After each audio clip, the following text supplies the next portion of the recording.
shown so far this season. He's not far behind. I haven't seen a more exciting player with a football in his hand.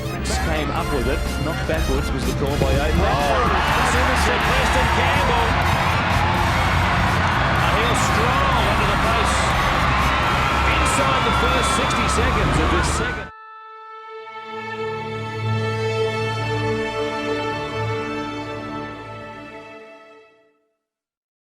All right, here we are with Preston Campbell at the Diamonds in the Sky Carnival. Preston, welcome. It's good to be back, mate. Second time here? Yeah, second time. My first time was back in 2017. Really enjoyed it then and enjoying it this time around also. Yep. Beautiful weather here in Innisfail. Yeah, I know a few people complain about it being too cold in the mornings and evenings, but I love it, mate. It's beautiful. Nice and warm out there. So, you know, you're a very documented figure in not only rugby league but in the community as well. Yeah. So for those who may not know, you want to give us a bit of an introduction? Who's Preston Campbell? Where you're from? Your mob? Yeah, clan? so I'm Preston Campbell. Obviously, I'm from the Northern Tablelands of New South Wales. So I grew up on my mum's country, an old tin mining town by the name of Tinga, and that's Milroy country. But also got links to the mid-north coast of New South Wales. That's where my dad's from, and he's a Dungari Gumbaynggirr man. Yep. All right, so growing up, who are your role models? Who did you look up to? Well, my role models were, I guess, the people that played rugby league in our community. Yep. Where Tinga is, it's a massive association with rugby league, and it's really, we had no choice but to grow up around it. So people I looked up to in the community was obviously my dad, my cousins, my uncles, and they all played rugby league. Yep.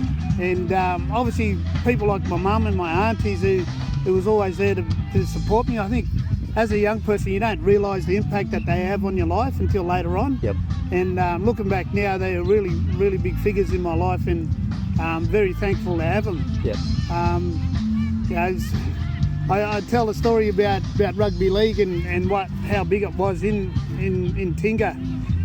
We used to go to Sunday school, so I grew up in a family that loves going to church. Yep. And because footy was on the Sunday, and we all wanted to be up there early, big ball boys and the sound boys. They actually had to change Sunday school to Saturday school because nobody turned up to Sunday school because we wanted to be at the football. Oh, yeah. Our heroes. yeah. All right, so during your trip here in Innisfail, we went down to Calendar Park. Yep. Those may recognise that name as the home ground for Billy Slater. Yep. So where's the home ground for Preston Campbell? So the home ground is just Tinga. Tinga. Yeah, that's it. Not a lot of people actually know. I do come from Tinga. I grew up there, but I never actually played for Tinga. Yep. Their local team is the Tinga Tigers. Yep. Unfortunately, when I was growing up, when I was old enough to play rugby league, they didn't have a team in my age group. Yep. So I had to go to a place called Inverell. Mm-hmm. And the Inverell side were pretty strong back in those days. They were the Inverell Hawks. And so, you know, you got the Tinga Tigers home ground, and then you got the Inverell Hawks. Yep. Which their home ground was Varley Oval. Mm-hmm. Yeah. Okay, there you go. So, you know, when you're growing up into, was rugby league the only sport that you were interested in? Were there other sports that you? No, there were other sports. I don't know. I'm a bit of a believer in trying different things. Yep. Only reason I didn't play rugby league in the early days is my mum wouldn't let me. I tried once when I was about 9, I think. Yep. And I got swung around by my jumper and unfortunately I got concussed. Oh, okay. And it sort of scared my mum off a little bit. It actually scared me. So I played soccer for a long time up until I was 16. Basketball, I loved watching basketball, and I tried it a little bit. Yep. And touch footy. Yeah. You know, anywhere we can get a ball in our hands, and anywhere we could actually, you know, get out and run around. Like we looked at hunting. You know, we went out hunting rabbit and kangaroo, and that was something that we saw as an activity, not just to you know, be exercising. It was more about living. You know, that's our food. That was our source of food. So we tried all sorts of things. Yep. So big fisherman when you were smaller? No, not really. Not really? Not really. I sort of gained a love of fishing when I moved away from home. Okay, yep. But you know, sort of come to understand that back home is actually good fishing back there. We get freshwater fish, cod. So, oh, there you go. Some pretty big ones. I love to get back there and catch one. So we're here in Innisfail, hometown of Billy Slater. What's it like to play? You know, you obviously would have played alongside and played with Billy on the field. What's it like? from your point of view? I think Billy is just one of those ultimate professionals, and what I mean by that is that he was meticulous in everything that he did. Yep. I know at training he was the guy that he was one of those fellas that turned up early, turned up late. Turned up early and left late. Yep. And always worked on his game. Yep. Extras was really important to him, and he just worked hard. Yeah. And he's real humble, and that's what I like about Billy. He could walk down the street and people recognise him and they want to say good day to him, and he's got the time of day for anybody that wants to do that. But I think as a rugby league player, he's that sort of guy that's a great example for anybody that's playing alongside him at the club. Whether you're a young person or an older person, just the attitude, I guess, towards rugby league was something that obviously gained him an opportunity to represent his state and his country, and not only that, the legacy he's left. When you talk about fullbacks in the game, Billy Slater's, he's probably number one at the top of the list, and now he's got a field name. That's it, Billy Slater, which we were there the other night. Yeah. So all right, so. Coming into you're obviously coming into the end of your football career, the transition into post-football life, was there the community work that you do now, was that always something you wanted to do leaving football, or was it something that just popped up? It wasn't planned, to be honest. I think when I was playing footy, I was just really happy to be a rugby league player and concentrate on that. Like I was probably 99% committed to being a rugby league player. Only because you have to be committed, the attitude plays a big part in being a successful sports person, especially at that level. Yep. So my transition, my after career options were very minimal because I didn't even think about it. Yeah. And you have to remember, when I was coming through, it's not like today. Today they have many options. Whilst they're playing rugby league, they could train, they could study, they could also do work, in their spare time. So there's a lot of opportunities available to this era.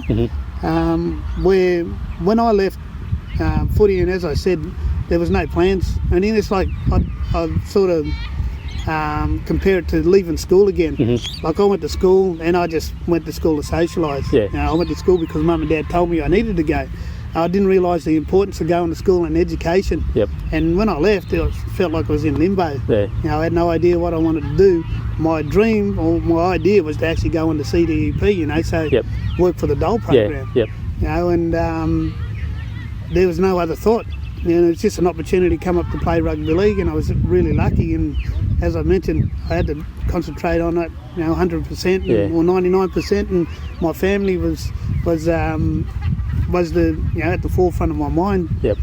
I have to train hard, I have to play well in order to look after my family, and I did that for 14 years. And once that 14 years finished, again, it felt like I was in limbo. It's just an opportunity to come up to work in the community arm of the Gold Coast Titans. Something that I sort of fell into, but grew to love. I'm still doing it now. And I finished in 2011. I was in work by September 2011, and I haven't looked back. I love it. All right, so you're obviously with the Deadly Choices program as one of the national ambassadors, and as you said, was that also another thing that you sort of fell into, so to speak?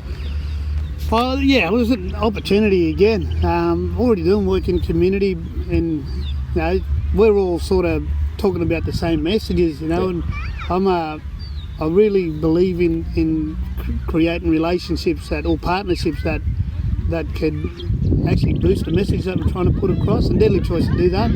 They do a great job in trying to bring down the mortality, bring down the mortality or early mortality rate within Indigenous Australia, and they've been doing a great job for a long time. I actually started doing some stuff with them back in 2008 or 2009, I think. And just loved it. Just loved it, and I feel privileged to be able to be a part of the the Deadly Choices team and spread the messages that I really believe that we should be putting across. And their reach now is much broader than when I first started with them. But again, they're just so passionate about community and so passionate about making change in community, and I just love being a part of it. Incredible work that the Deadly Choices program provides and the message that it sends, it all ties back into mental health and looking after, our mob, looking after community. So with the Diamonds in the Sky Carnival, just want to get your comments about well, I think you already said it, the way that it all links in, the same message, but different people giving it. It's just all enhances, I guess, the support networks that people are giving. Is there any other advice you want to give to people looking for help?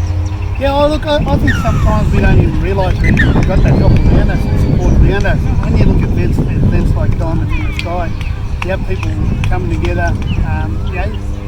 People love playing touch, they love playing basketball, and that's like something that they associate. That there connects them. That's the first thing that connects them. And there's a great opportunity for them to be able to share a little bit about themselves. I think for a lot of us, we underestimate the impact of being around other people. We shouldn't get too comfortable being alone. We shouldn't get too comfortable being by ourselves. We shouldn't get too comfortable in isolating ourselves, because it's not good for our mindset. It's not good for us mentally, which eventually ends up not being good for us physically, because that human interaction is very important. I mentioned it before. It's about that connection, and it's about that belonging. For a lot of us, we don't realise that the person that's sitting right next to us or standing right next to us is actually playing a big part in our daily life. And for a lot of us to be able to move forward and I guess gain strength in community, whether it's physical or mental health, we need to be able to do it together.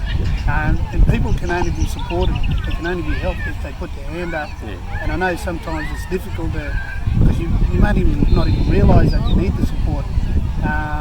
But it's days like this, Diamonds in the Sky, that bring around awareness and promotion, and that's why it's really important, because you never know, whether it's the start of this, or today, somebody walk around in there and the messages, the information that's passed around there, and the talks that have been had, somebody will be thinking, maybe I need support, maybe there's something I need to be able to correct. And again, that's why days like this are very important, because that just being around other people is just what we need.